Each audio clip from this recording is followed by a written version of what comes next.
ఓం శ్రీ గణేశాయ నమః. శ్రీమాత్రే నమః. శివాయ గురవే నమః. శ్రీకృష్ణ పరబ్రహ్మణే నమః. శ్రీరామాయ నమః. శ్రీ దత్తాత్రేయాయ నమః. శ్రీ గురుభ్యో నమః. ఓం ద్రాం దత్తాత్రేయాయ నమః. ప్రియ భగవద్బంధువులారా, మోహనవాణి ఛానల్ ద్వారా శ్రీ దత్త పురాణాన్ని వింటూ ఉన్నటువంటి మీ అందరికీ ముందుగా నా యొక్క సాధువాదాలు. నిన్న 58వ ఎపిసోడ్లో మనం అనఘాష్టమి వ్రతం గురించి, ఆ తరువాత దత్తాత్రేయుడు సాక్షాత్తు విష్ణుమూర్తి యొక్క అవతారం అనేటువంటి విషయాలని తెలుసుకునే ప్రయత్నం చేశాం. ఈరోజు భార్గవరాముడి యొక్క చరిత్ర, అంటే పరశురాముడి యొక్క చరిత్ర, ఈ 59వ ఎపిసోడ్లో చెప్పుకున్నాం. ద్వాపర యుగంలో పాండవులు మాయాద్యూతంలో సర్వస్వాన్ని కోల్పోయారు. ఆ తరువాత ధర్మరాజు అనుద్యూతం కూడా ఆడాడు. కట్టుబట్టలతోటి, తమ్ముళ్లతోటి, ధర్మపత్నితోటి 12 ఏళ్ల వనవాసం, 1 ఏడాది అజ్ఞాతవాసం చేయడానికి బయలుదేరాడు.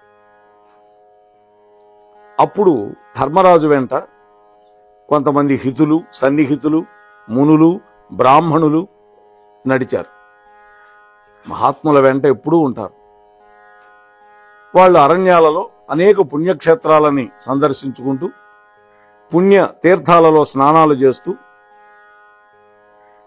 ఆశ్రమవాసులకి నమస్కరించి వాళ్ళ దీవెనలు పొందుతూ, పితృతర్పణాలు చేసుకుంటూ వనవాసం గడుపుతున్నారు. ఇలా కొంతకాలానికి వాళ్ళు మహేంద్ర పర్వతం మీద ఉన్నటువంటి భార్గవరాముడి యొక్క ఆశ్రమానికి చేరుకున్నారు. పాండవులు అక్కడ ఉండేటువంటి పుణ్యతీర్థాల్లో పవిత్ర స్నానాలు చేసి దేవతలకి, పితృదేవతలకి తర్పణ విధులు నిర్వహించారు. వాళ్ళకి ఇవన్నీ చూపించడానికి రోమస మహర్షి వచ్చాడు వాళ్ళ వెంట. ఆయన మార్గదర్శకత్వంలో అక్కడ ఉన్నటువంటి పవిత్ర ఆశ్రమాలని, ఋషులను దర్శించారు, ఆశీర్వచనాలు పొందారు. అక్కడ భృగువు, అంగిరసుడు, వశిష్ఠుడు, కాశ్యపుడు, అకృతవర్ణుడు మొదలైన మహర్షులందరూ ఉన్నారు. వాళ్ళందరినీ సందర్శించి ఆనందపడ్డాడు ధర్మరాజు, అతని సోదరులు. కానీ అక్కడ భార్గవరాముడి యొక్క ఆశ్రమం అయితే కనపడింది, కానీ ఆ మహర్షి యొక్క దర్శన భాగ్యం మాత్రం దొరకల. ఈ జన్మకు నాకు ఆ అదృష్టం ఎప్పుడో అని తన అభిలాషని ఆ మహర్షుల ముందు ప్రకటించాడు. అది విన్నాడు అకృతవర్ణుడు అనేటువంటి మహర్షి. ఓ ధర్మరాజా, మీ రాక భార్గవరాముడికి ముందే తెలుసయ్యా. మీరంటే చాలా ఇష్టం ఆ మహాత్ముడికి, కాబట్టి మీకు తప్పకుండా దర్శనమిస్తాడు. సాధారణంగా అష్టమి తిథి, చతుర్దశి తిథి, ఈ 2 తిథులలో ఈ ఆశ్రమానికి వస్తాడు.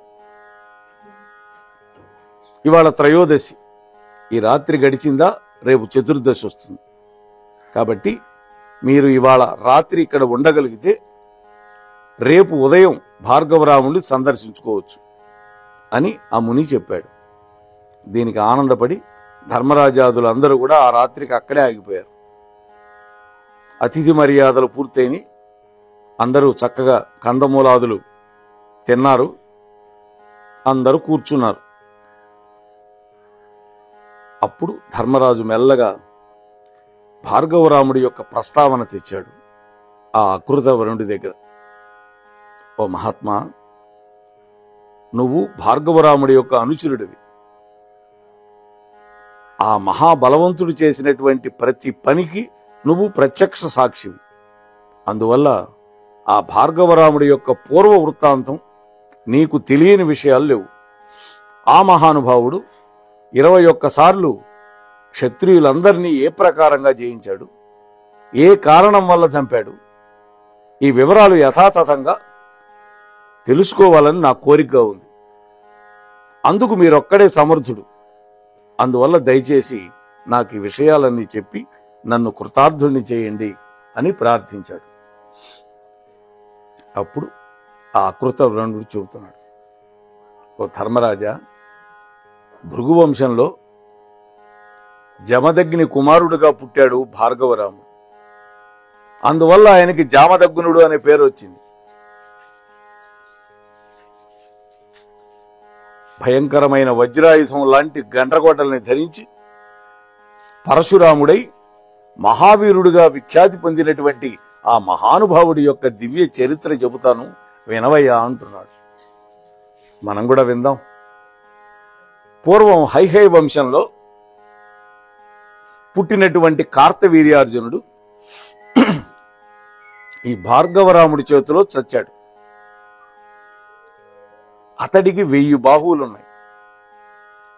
దత్తాత్రేయ వరప్రసాదం వల్ల దివ్యమైనటువంటి బంగారపు విమానం కూడా ఉన్నది. అలాగే దివ్యమైన రథం కూడా ఉన్నది.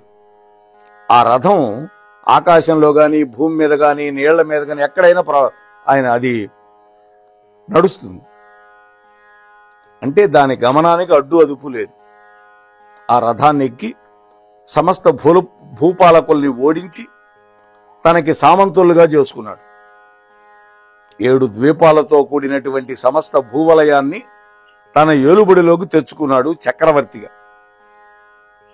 అయితే అహంకరించి దేవతలని, యక్షులను, ఋషులను, సమస్త భూతాలను పీడించడం మొదలుపెట్టాడు. ఇవన్నీ భరించలేక దేవతలంతా ఋషులను వెంట పెట్టుకొని విష్ణుమూర్తికి మొరపెట్టుకున్నారు. ఆ కార్తవీర్యార్జునుడిని చంపవయ్యా, మమ్మల్ని రక్షించు అని ప్రార్థించారు.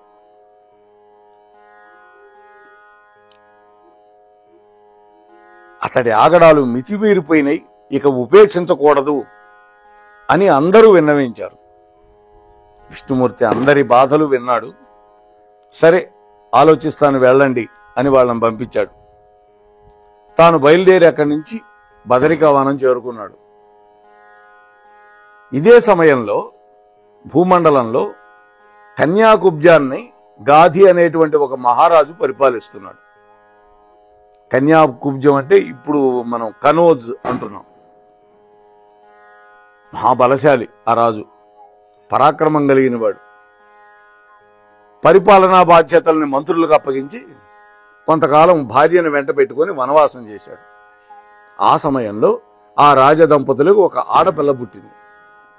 ఆమెకి సత్యవతి అని పేరు పెట్టుకున్నారు. ఆ అమ్మాయి దినతన ప్రవర్ధమానం అయింది. అప్సరసలను మించేటటువంటి సౌందర్యం ఉంది. అందానికి తగినటువంటి గుణసంపద కూడా ఉంది. కొంతమందికి అందం ఉంటుంది, గుణం ఉండదు. అటువంటి అమ్మాయి 16 ఏళ్ల వయసుకు వచ్చింది. ఆ సమయంలో భార్గవ వంశంలో పుట్టినటువంటి రుచీకుడు అనేటువంటి వాడు ఈ సత్యవతిని చూసి ముచ్చటపడ్డాడు. తనకిచ్చి పెళ్లి చేయమని గాధి దంపతుల్ని అభ్యర్థించాడు. ఒక జడదారికిచ్చి పెళ్లి చేయటమా అని కొంచెం ఆలోచన. రాజు కదా, రాజకుమారి లేక పుట్టింది. అందుకని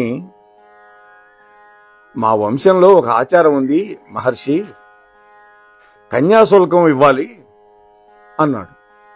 చెప్పండి, ఏం కావాలో ఇస్తానన్నాడు. అయితే శరీరం అంతా తెల్లగా ఉండాలి, ఒక్క చెవి మాత్రమే నల్లగా ఉండాలి, అటువంటి 1000 గుర్రాలు కావాలి అన్నాడు కన్యాశుల్కంగా. సరే, రుచీకుడు వెంటనే వరుణదేవుణ్ణి ప్రార్థించాడు. అటువంటి 1000 గుర్రాలు ఇచ్చేశాడు. ఆ 1000 గుర్రాలు కన్యాగుప్తం దగ్గరే ఉన్నటువంటి గంగా నదిలో నుంచి పైకి వచ్చినాయి. అప్పటి నుంచి ఆ రేవుకి అశ్వతీర్థం అనే పేరు వచ్చింది. గుర్రాలు వచ్చినాయి కాబట్టి అందులో నుంచి. ఆ గుర్రాలను తెచ్చి గాది మహారాజుకి సమర్పించి ఈ రుచీకుడు సత్యవతీదేవిని అగ్నిసాక్షిగా వివాహం చేసుకున్నాడు. కన్యాకుబ్జంలోనే ఉన్నాడు, రాజభోగాల్లో అనుభవిస్తూ ఉన్నాడు, శృంగార క్రీడల్లో మునిగి తేలుతూ ఉన్నాడు. ఇట్లా ఉండగా ఒక రోజున రుచీకుడి యొక్క తండ్రి భృగు మహర్షి అక్కడికి వచ్చాడు. కొడుకుని కోడల్ని చూశాడు. వాళ్ళ యొక్క అన్యోన్య దాంపత్యాన్ని చూసి సంతోషపడ్డాడు. మామగారికి మరి మంచి కోడలు దొరికితే సంతోషమే కదా. కోడలు చేస్తున్నటువంటి ఉపచారాలకి ఆనందపడ్డాడు. అప్పుడు ఆ భృగు మహర్షి ఆనందపడుతూ ఉన్నటువంటి ఆ మహాత్ముణ్ణి ఒక బంగారపు ఆసనంలో కూర్చోబెట్టి కొడుకు కోడలు ఇద్దరు కూడా వారి యొక్క పాదాలు ఒక బంగారు పళ్ళెంలో పెట్టి ఈ కోడలు నీళ్లు పోస్తూ ఉండగా చక్కగా కడిగి తమ యొక్క శిరస్సును చల్లుకున్నారు. దగ్గరే కూర్చున్నారు. ఇవన్నీ గమనించాడు. ఆనందపడిపోయినాడు. అమ్మా సత్యవతి, నీ యొక్క గుణగణాలకు నేను ఎంతో సంతోషపడుతున్నాను. ఏదైనా వరం కోరుకో ఇస్తానన్నాడు. ఆనందపడితే మహాత్ములు ఎప్పుడు వరాలు ఇస్తారు.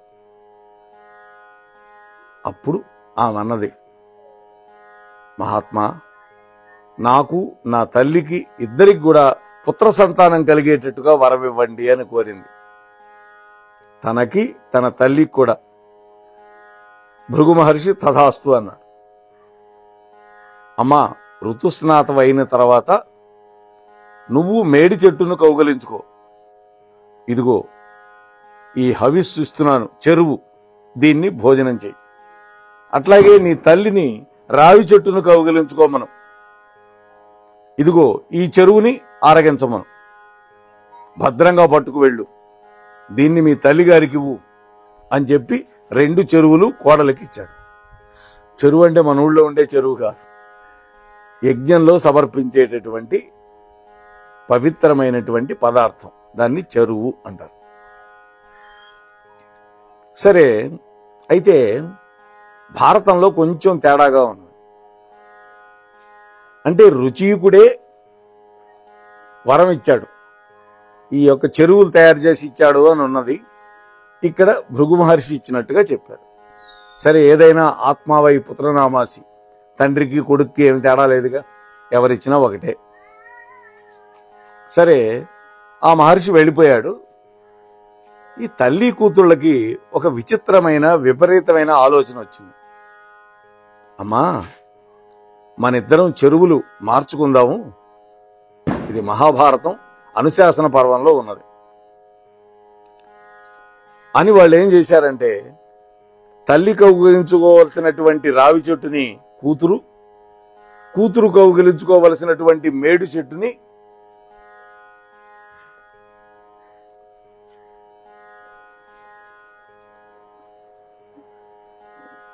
తల్లి కౌగిలించుకున్నారు. చెరువులు కూడా మార్చుకున్నారు. వెంటనే దివ్య దృష్టితో ఇవన్నీ గ్రహించాడు భృగువు. మళ్ళీ వచ్చి జరిగినటువంటి పొరపాటుని కోడలికి చెప్పాడు. అమ్మా, నువ్వు చేసినటువంటి ఈ పొరపాటు వల్ల నీకు పుట్టేటటువంటి కుమారుడు క్షత్రియ సంహారకుడు అవుతాడు అన్నాడు. మీ తల్లికి పుట్టేటటువంటి బిడ్డ క్షత్రియుడిగా పుట్టినా కూడా బ్రహ్మర్షి అవుతాడు అని చెప్పాడు. వెంటనే ఈమె పాదాల మీద పడి, మహాత్మా, నాకు పుట్టేటటువంటి బిడ్డ క్షత్రియాంతకుడైతే నేను సహించలేను. కొంచెం మార్పు చేసి నాకు మనవడికి ఆ లక్షణాలు వచ్చేటట్టుగా వరమివ్వండి అని కోరుకుంది. మహాత్ములు ఎంతో తపశ్శక్తి కలిగిన వాళ్ళు కదా, మార్చాడు. ఇక కొంతకాలానికి సత్యవతీదేవి గర్భాన్ని ధరించింది. ఒక మగబిడ్డని కన్నది. జమదగ్ని అని పేరు పెట్టారు ఆ పిల్లవాడికి. అలాగే వాళ్ళ తల్లి గర్భాన్ని ధరించి ఒక పిల్లవాడిని కన్నది. అతనికి విశ్వామిత్రుడు అని పేరు పెట్టారు. గాధిరాజు యొక్క కొడుకు విశ్వామిత్రుడు. సత్యవతికి ఆయన సోదరుడు. చూసారా? ఇక ఆ జమదగ్ని పెరిగి పెద్దవాడయ్యాడు. 4 వేదాలు అభ్యాసం చేశాడు. 6 శాస్త్రాలు అభ్యాసం చేశాడు.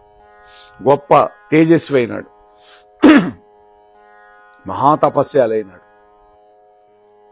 ప్రసేనజిత్తు అనేటువంటి ఒక క్షత్రియుడి యొక్క కుమార్తె ఉన్నది ఆ రోజుల్లో, రేణుకాదేవి. ఆమెను పెళ్లి చేసుకున్నాడు. వీళ్ళకి 5 కొడుకులు పుట్టారు. వసుమంతుడు, సుషేణుడు, వసువు, విశ్వావసువు, రాముడు. ఈ రాముడే తర్వాత పరశురాముడు. భృగువంశంలో పుట్టాడు కాబట్టి భార్గవరాముడు. ఇలా అనేక పేర్లు వచ్చినాయి.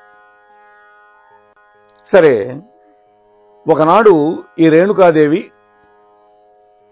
స్నానం చేసి నీళ్లు తేవటానికి వెళ్ళింది. ఆమెకు అలవాటు ఏంటంటే ప్రతిరోజు తన పాతివ్రత్య మహిమతోటి ఇసుకతోటి కుండ తయారు చేసి అప్పటికప్పుడే ఆ కుండలో నీళ్లు పట్టుకొచ్చేది భర్త యొక్క అనుష్ఠానానికి, మడి నీళ్లు. ఈమె వెళ్ళేసరికి ఆ సరోవరంలో గంధర్వరాజు ఒక ఆయన చిత్రరథుడు తన భార్యలతోటి జలక్రీడలు ఆడుతూ ఉన్నాడు. రేణుకాదేవి కొంచెం సేపు నిలబడి వాళ్ళని చూసింది. తాను కూడా తన భర్తతో కలిసి అలాంటి జలక్రీడలు ఆడితే ఎంత బాగుంటుంది అని అనిపించింది. చూసారా, అనిపించింది. ఆ మాటకే ఆమె యొక్క పాతివ్రత్యం కొద్దిగా భంగం అయిపోయింది. అంటే కుండ తయారు చేయలేకపోయింది, నీళ్లు లేకుండా వచ్చేసింది. భయపడుతూనే వచ్చింది, అనుష్ఠానానికి నీళ్లు లేకుండా పోతున్నాను అని. ఆశ్రమంలోకి అడుగు పెట్టింది.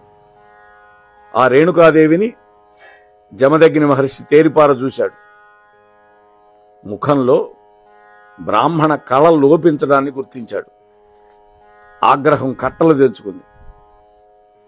వెంటనే అప్పుడే వచ్చారు 4 కొడుకులు. ఒక్కొక్కళ్ళని పిలిచి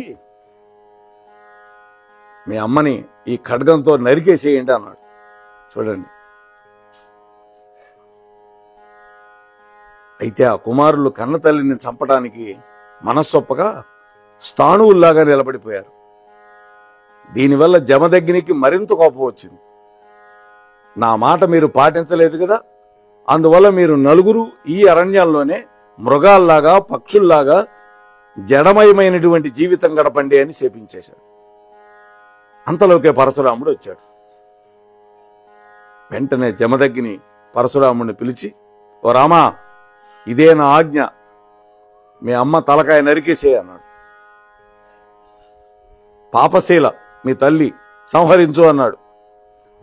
చెప్పడమే ఆలస్యం, వెంటనే గండ్రగొడ్డల్ని తీసి తల్లి యొక్క శిరస్సు నరికి పారేశాడు.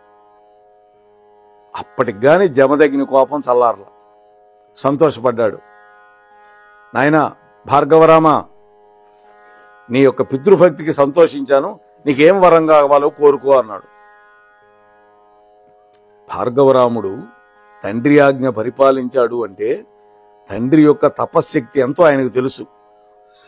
వరమేటు కోరుకోమంటాడు, తల్లిని బతికించమని కోరుకోవచ్చు అనే ధైర్యంతోనే నరికేశాడు. అంతేగాని మాతృభక్తి లేక కాదు. రెండోది, తల్లి తండ్రి ఇద్దరిలో ఆజ్ఞలో ఎవరిది పాటించాలి అన్నప్పుడు తండ్రి. ఎందుకని రాముడు కూడా చెప్పాడు త్రేతాయుగంలో. వాళ్ళ అమ్మ కౌసల్యాదేవి, మీ నాన్న అడవికి బొమ్మంటున్నాడని చెప్పావు, నేను వద్దంటున్నాను, ఆగు అన్నది.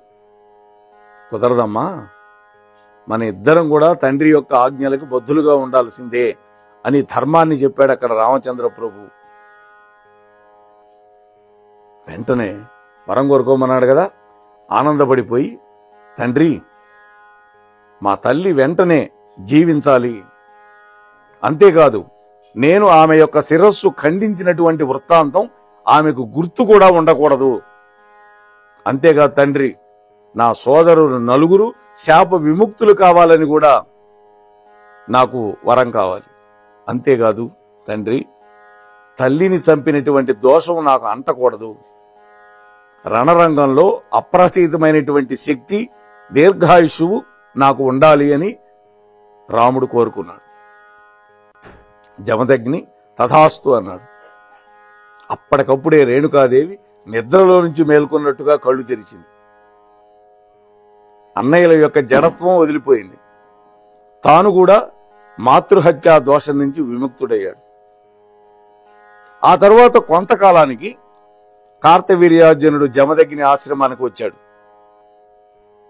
ఆయనకి ఆయన పరివారానికి ఆతిథ్యం ఇచ్చాడు ఆ హోమధేనువు యొక్క సహాయంతో. అది కామధేనువు యొక్క సంతతిలోది. అయితే దాని మీద కన్నుబడ్డటువంటి కార్తవీర్యార్జునుడు బలవంతంగా లాక్కుపోయాడు. అప్పుడు మన భార్గవరాముడు లేడు. ఆశ్రమానికి వచ్చిన తర్వాత విషయం చెప్పాడు. కోపోద్రేకంతో ధనస్సు, బాణాలు, అమ్ముల పొదులు, అలాగే గండ్రగొడ్డలి పట్టుకొని వెళ్ళిపోయాడు. కార్తవీర్యార్జునుడి యొక్క 1000 బాహువులు ఖండించి ఆగ్నేయాస్త్రంతో తగలబెట్టి హోమధేనువుని తోలుకొని తీసుకొచ్చాడు. అంటే కార్తవీర్యార్జునుడిని అంతం చేశాడు. దీనికి ప్రతీకారంగా ఆ కార్తవీర్యార్జునుడి యొక్క కొడుకులు భార్గవరాముడు లేనటువంటి సమయంలో వచ్చి ఒంటరిగా ధ్యాన నిష్టలో ఉన్నటువంటి జమదగ్ని యొక్క తలకాయ నరికేసి వెళ్ళిపోయారు. అప్పుడు వాళ్ళ తల్లి 21 సార్లు కేకేసిందిట, రామ రామ రామ అని. అందుకని కోపం వచ్చింది భార్గవరాముడికి. దుష్టులైనటువంటి క్షత్రియులందరినీ హతమారుస్తానని ప్రతిజ్ఞ చేశాడు. సమస్త భూమండలంలో 21 సార్లు ఎతికి వెతికి దుష్టులైనటువంటి క్షత్రియుల యొక్క సంహారం చేశాడు.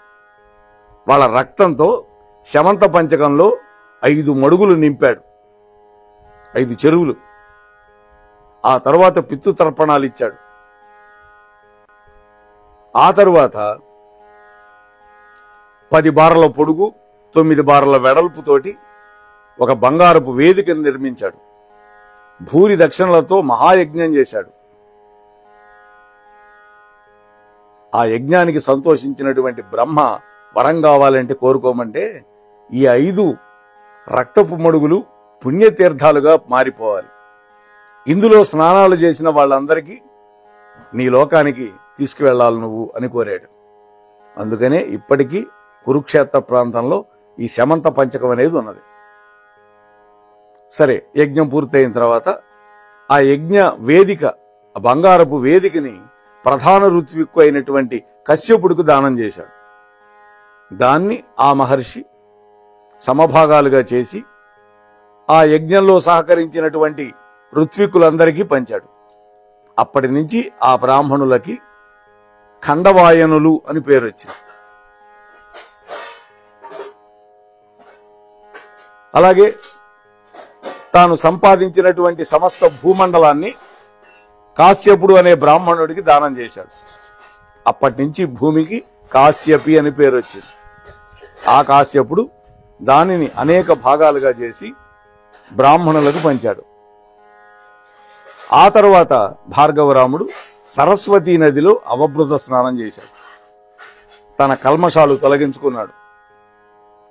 అయితే భూమిని దానం చేశాడు కాబట్టి మహేంద్ర పర్వతం మీద నివాసం ఏర్పాటు చేసుకొని ప్రశాంత చిత్తంతో తపస్సు చేసుకుంటూ ఉన్నాడు అని ఈ కథ అంతా ఆ అకృత బ్రాహ్మణుడు ఈ కథ అంతా ధర్మరాజాదులకి చెప్పాడు. అప్పటికి తెల్లవారింది, చతుర్దశి వచ్చింది. భార్గవరాముడు వచ్చాడు. ధర్మరాజాదులు ఆ మహర్షిని దర్శించి భక్తి ప్రపత్తులతోటి పాదపూజలు చేశారు. భార్గవుడు కూడా వాళ్ళందరినీ ఆదరించి ఆ రోజుకు తన ఆశ్రమంలోనే ఆతిథ్యం ఇచ్చి మరుసటి రోజు వాళ్ళందరికీ వీడ్కోలు పలికాడు. తాను కూడా దక్షిణాభిముఖంగా వెళ్లిపోయాడు. ఓ దీపక, విన్నావు కదా అద్భుతమైనటువంటి పరశురాముడి యొక్క వృత్తాంతం అని ఈ కథను ముగించాడు. రేపటి రోజు మరి మరొక వృత్తాంతం అంటే విదుర నీతితోటి మనం కలుసుకునే ప్రయత్నం చేద్దాం. అంతవరకు మీ వద్ద సెలవు పుచ్చుకునే మీ ధర్మవరపు వెంకటరమణ. స్వస్తి. ఇంతవరకు మన ఛానల్కి ఎవరైనా సబ్స్క్రైబ్ చేసుకోకపోతే ఇప్పుడే ఈ క్షణమే సబ్స్క్రైబ్ చేసుకుని ఆ పక్క నుండి బెల్ బటన్ మ్రోగించి మమ్మల్ని ప్రోత్సహిస్తారని మనస్ఫూర్తిగా కోరుకుంటూ సర్వేజన సుఖినో భవంతు. లోకా సమస్త సుఖినో భవంతు. ధన్యవాదాలు. స్వస్తి.